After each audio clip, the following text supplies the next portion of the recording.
जब पुत्र कार्तिकेय को ज्ञात हुआ कि सृष्टि की रचयिता ब्रह्मदेव प्रणव शब्द के अर्थ से अनभिज्ञ है, तो उसने ब्रह्मदेव को बंदी बना लिया।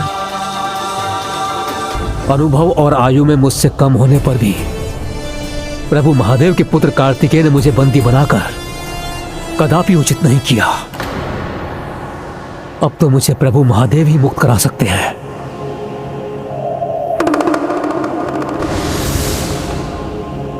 ओम नमः शिवाय। कर्पूरगौरं करुणावतारं संसारसारं भुजगेंद्रहारं। ब्रह्मदेव की प्रार्थना सुनकर महादेव को ये ज्ञात हुआ कि वो किस स्थिति में है, तो फिर हम दोनों उनके निकट गए।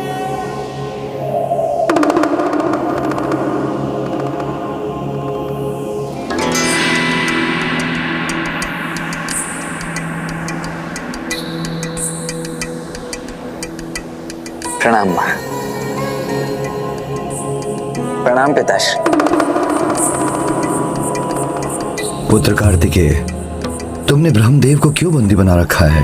सृष्टि के आधार प्रणव शब्द के गूढ़ रहस्य से जो अनभिज्ञ हो, वो भला सृष्टि की देखरेख कैसे कर सकते हैं पिताश्री? तो क्या तुम मुझे प्रणव शब्द का रहस्य समझा सकते हो? अवश्य पिताश्री, किंतु प्रणव शब्द का गूढ़ रहस्य केवल एक गुरु ही शिष्य को प्रदान कर सकता है, और ज्ञान के आदान प्रदान की मर्यादा के अनुसार गुरु का स्थान शिष्य से ऊंचा होता है। इसीलिए इस प्रक्रिया में यदि आपको मुझसे गूढ़ रहस्य ज्ञात करना है, तो आपको मुझे स्वयं का गुरु बनाकर स्वयं से उच्च स्थान पर स्थित करना होगा। किंतु पुत्र, ये कैसे संभव है? वो तुम्हारे पिता हैं। माँ, जो ज्ञान देता है उसका स्थान उसकी आयु से निर्धारित नहीं होता। इसीलिए यदि पिताश्री को मुझसे प्रणव शब्द के गूढ़ रहस्य को ज्ञात करना है, तो उन्हें मुझे गुरु बनाकर स्वयं से उच्च स्थान पर स्थित करना ही होगा। किंतु पुत्र, जहाँ महादेव, वो स्थान स्वतः ही सर्वोच्च हो जाता है। जगत पिता महादेव से ऊंचा स्थान तो संसार में हो ही नहीं सकता। पुत्र कार्तिकेय, गुरु से उच्च तो कोई स्थान नहीं होता, और मैं तुम्हें गुरु के रूप में स्वीकार कर स्वयं से उच्च स्थान देता हूँ।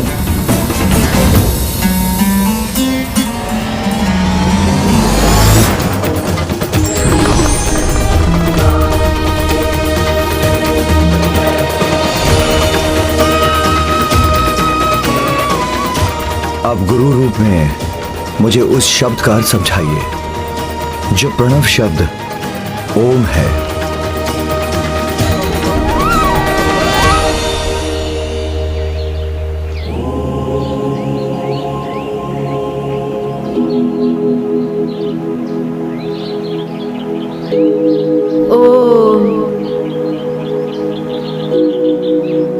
ओम गं गणपते नमो नमः।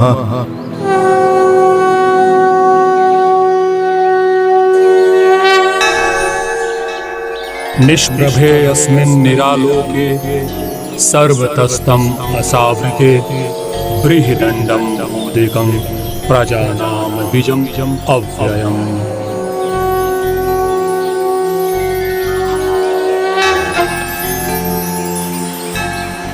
मुझे श्लोक का अर्थ समझाने की कृपा करें गजानन।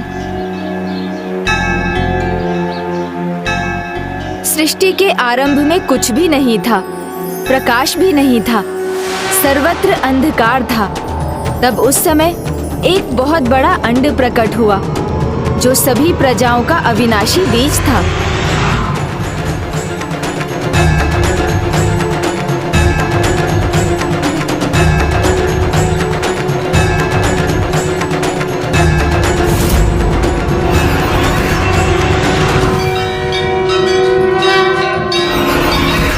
गुरु तो स्वयं को तपाकर अपने शिष्य में ज्ञान का प्रकाश भरता है।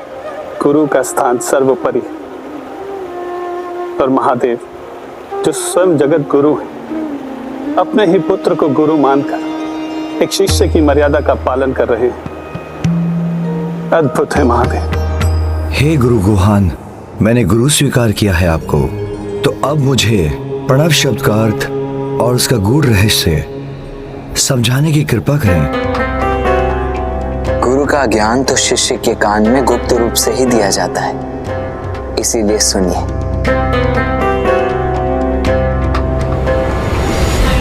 प्रणव शब्द अर्थात ओंकार आदि मंत्र है, अनंत ऊर्जा का स्रोत है। आदि मंत्र ओंकार, क्योंकि यदि शिव वाच्य है तो आदि मंत्र उनके वाचक अर्थात वो स्वयं शिव के ही ब्रह्म स्वरूप है। ओम, मैं स्वयं शिव के तेज अर्थात उनकी आंतरिक शक्ति से उत्पन्न हुआ हूँ, इसीलिए मैं भी शिव हूँ और शिव भी मैं। हाँ प्रभु, मैं ही प्रणव सुब्रमण्यम। सु अर्थात स्वरूप, ब्रह्म अर्थात ब्रह्म के प्रतीक प्रणव का ही स्वरूप हूँ। सत्य है, प्रणव शब्द ओम महंतम है, अपार महिमामयी है।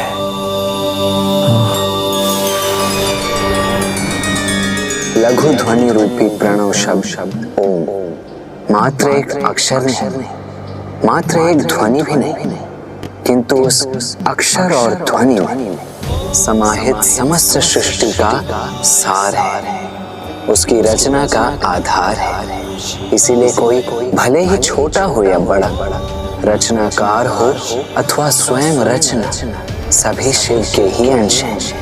इसीलिए किसी के भी द्वारा किसी अन्य का तिरस्कार उचित नहीं, क्योंकि वास्तव में सभी की रचना दिव्य ओम अर्थात प्रणव शब्द से ही हुई है, और यही प्रणव का रहस्य भी है।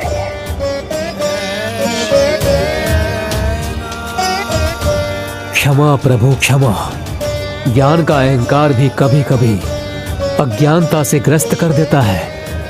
मैं सत्य जानकर भी कुछ समझ नहीं पा रहा था। स्वयं को मैं सृष्टि का रचयिता समझता था, किंतु सत्य अब स्पष्ट है। मैं मात्र एक माध्यम हूँ, किंतु सृष्टि की रचना का मूल आधार तो एकमात्र प्रणव शब्द ओमकार ही है।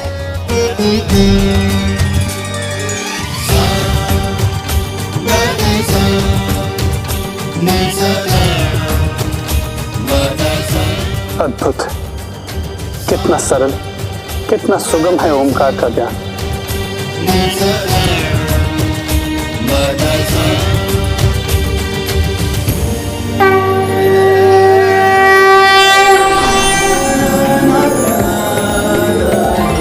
गुरु रूप में मुझे बताने वाले कि प्रणव ही तुम्हारा भी ब्रह्म स्वरूप अर्थात सुब्रमण्यम है, इसलिए आज से तुम्हें भी सुब्रमण्यम कहा जाएगा। सुब्रमण्यम कहा जाएगा। मेरे गुरु बनकर मुझे ज्ञान देने के नाते तुम्हारे नाम के साथ स्वामी भी जुड़ेगा, इसलिए आज से तुम्हें सुब्रमण्यम स्वामी भी कहा जाएगा। इसलिए आज से तुम्हें सुब्रमण्यम स्वामी भी कहा जाएगा। इसलिए आज से तुम्हें सुब्रमण्यम स्वामी भी कहा जाएगा। धन्य है स्वामी आप। पुत्र, आज मैंने तुम्हें अपने नाथ के गुरु अर्थात स्वामी के रूप में देखा है, इसलिए आज मैं तुम्हारे सम्मान में मैं भी तुम्हें एक नवीन नाम देती हूँ, स्वामीनाथ। स्वामीनाथ।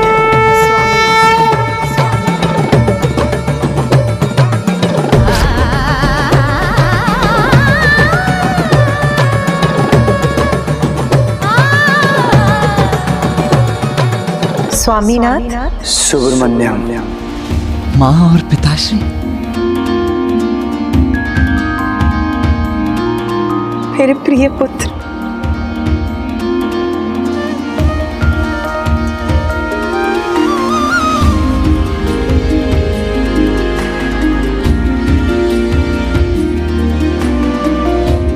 प्रणाम पिताश्री।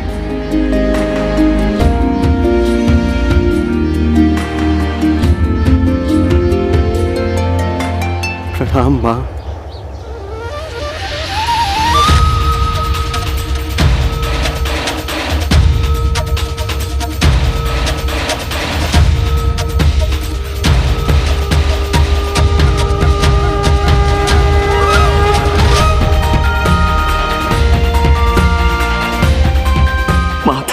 ये दर्शन तो सूर्यदेव के प्रचंड ताप में शीतल छाया के समान है।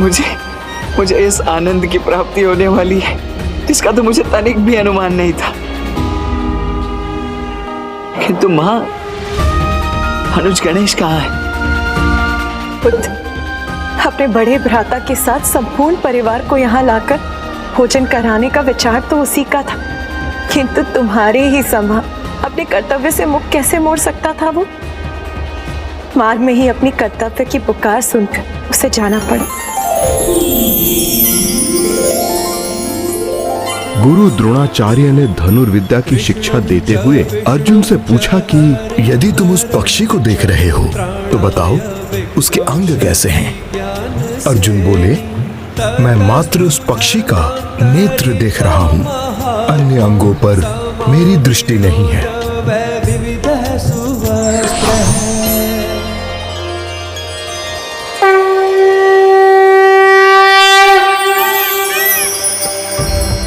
बुद्धि के देवता प्रथम पूज्य गणेश जी का ज्ञान के सागर में डूबना स्वाभाविक ही था।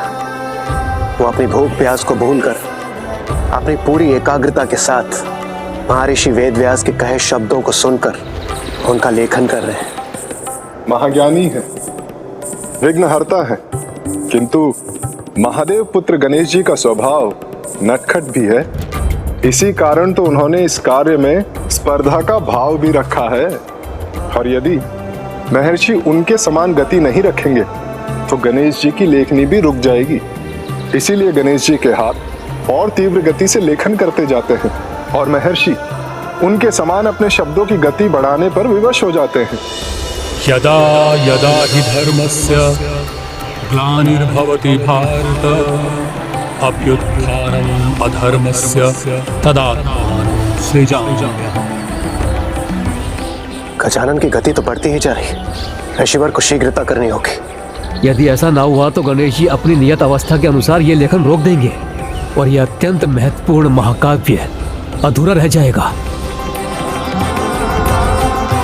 परित्राणाय साधूनां विनाशाय च दुष्कृतां धर्म संस्थापनार्थाय संभवामि युगे। ये तो अत्यंत अद्भुत स्पर्धा है। हाँ सूर्यदेव, कभी गणेश जी आगे होते हैं तो कभी ऋषिवर।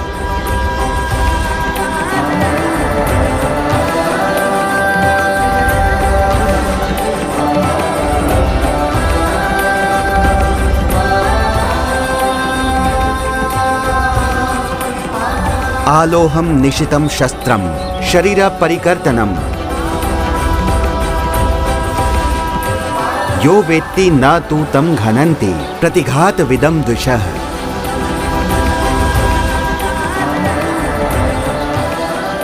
ये आवश्यक नहीं कि केवल लोहे या धातु से बने अस्त्र शस्त्र ही घातक होते हैं।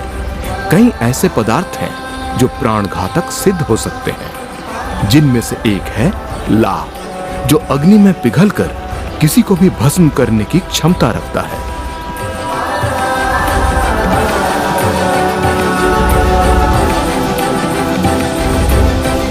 जगत जननी और जगत पिता के शुभ चरण जहां भी पड़ते हैं वो स्थान तो स्वतः ही धन्य हो जाता है।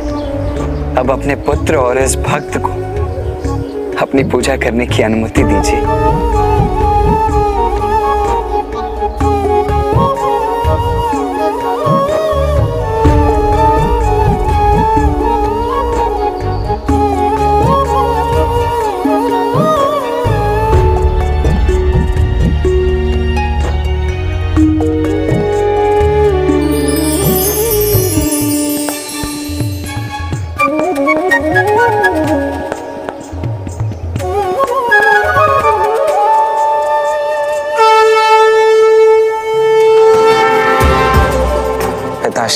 मुझे क्षमा करना, आपको समर्पित करने हेतु मैं बेलपत्र तो पाने में असमर्थ रहा, किंतु मुझे पूर्ण विश्वास है इन सुंदर अर्जुन वृक्ष के पत्रों को अवश्य स्वीकार करेंगे।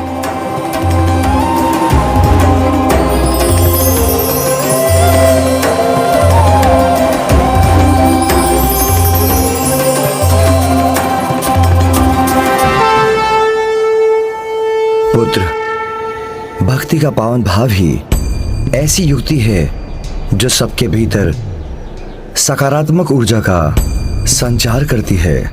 आज मेरे लिए ये अर्जुन पत्र ही बेल पत्र के समान है।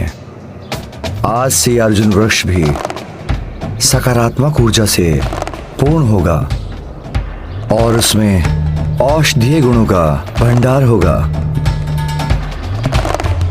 पिताश्री, आपकी इस कृपा हेतु आपको कोटि कोटि धन्यवाद। पुत्र, आते ही तुमने हमारी पूजा आरंभ कर दी, किंतु मैं तो तुम्हारे लिए अपने हाथों से पका भोजन लाई थी।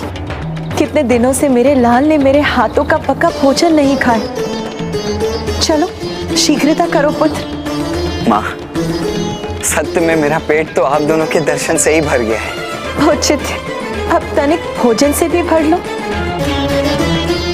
नंदी जी। जो आज्ञा माता।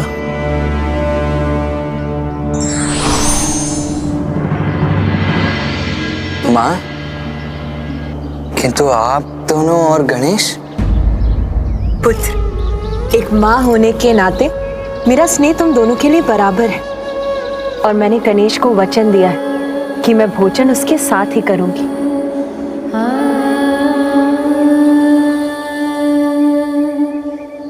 किंतु माँ, आपके हाथों भोजन करने का प्रथम अधिकार तो गणेश का ही है ना?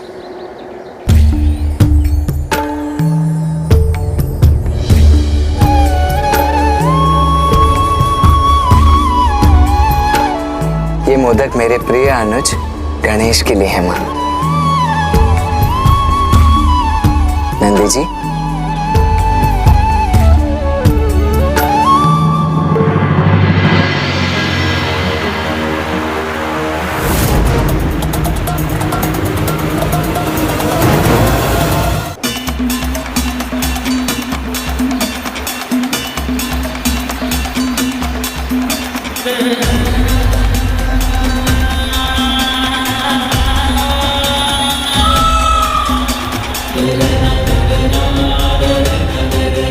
ऋषिवर की गति तो मंद पड़ती जा रही है और गणेश जी अपनी गति बढ़ा रहे हैं। यदि गणेश जी के पास लिखने के लिए कुछ न रहा तो वो अवश्य रुक जाएंगे।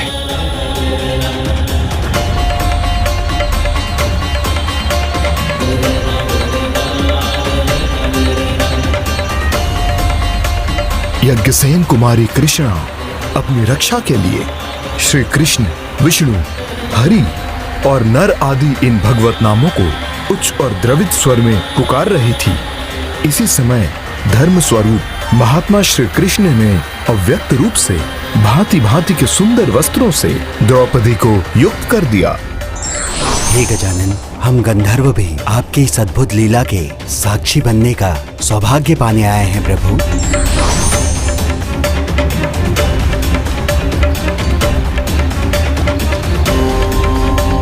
ऋषिवर के मुख से श्लोकों की गति गजानन के लेखन की तुलना में और भी मंद हो गई है।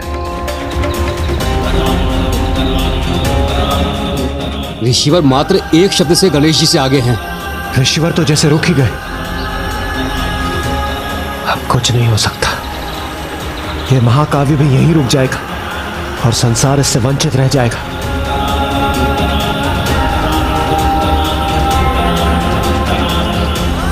ये स्याही तो अब समाप्त होने वाली है। यदि ऐसा हुआ तो मेरी लेखनी मध्य में ही रुक जाएगी। पुत्र कार्तिकेय, अब तुम शीघ्र भोजन ग्रहण करो। हमें कैलाश भी लौटना है। हाँ पुत्र।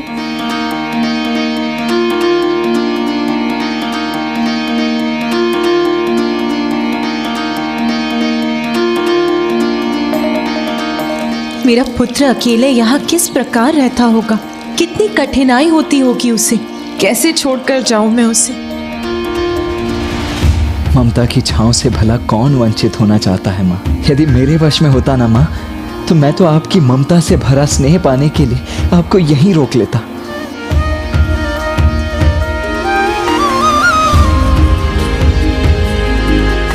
नहीं, मैं कदापि नहीं चाहूंगी। मैं यहाँ रहूंगी पुत्र कार्तिकेय के साथ। नहीं माँ, मैं आपको यहाँ रुकने के लिए कैसे कह सकता हूँ। आप अपने कर्तव्य से बंधी हैं और मैं अपने ही से।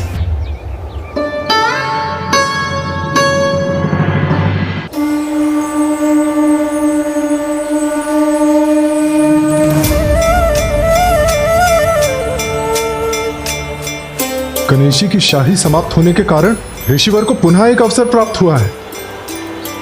हाँ, अब वो और श्लोक कह सकेंगे। गणेश जी को उनके लेखन में कुछ समय लगेगा।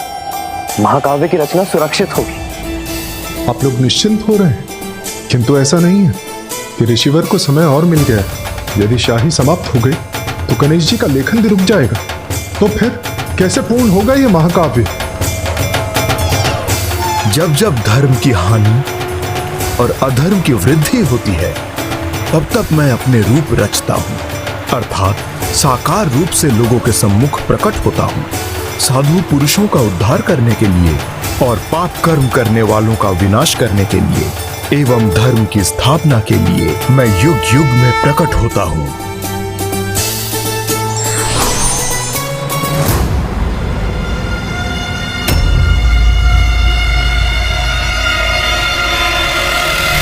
शाही की इन अंतिम बूंदों से आप कुछ ही शब्दों का लेखन कर सकेंगे गणेश जी।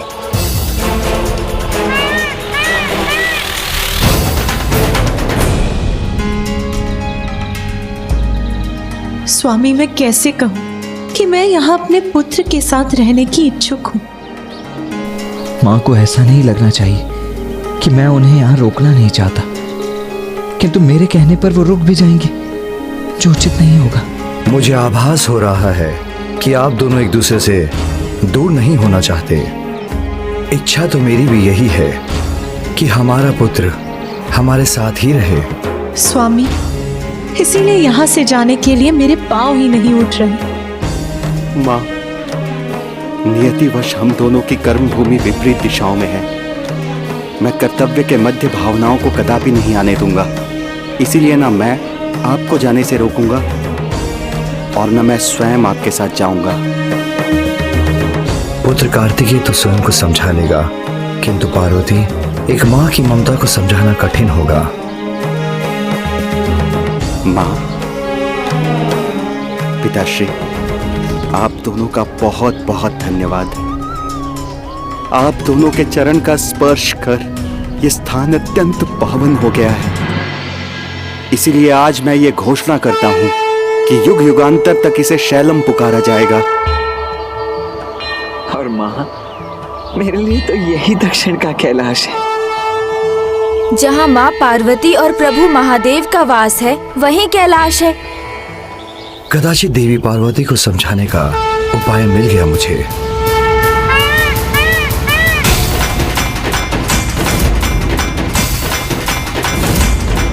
अब स्याही समाप्त हो चुकी है। ऐसा प्रतीत होता है गणेश जी अपनी नियत अवस्था का मान नहीं रख पाएंगे। फिर कैसे होगा यह महाकाव्य पूर्ण? क्या गणेश जी प्रथम बार किसी कार्य में असफल होंगे?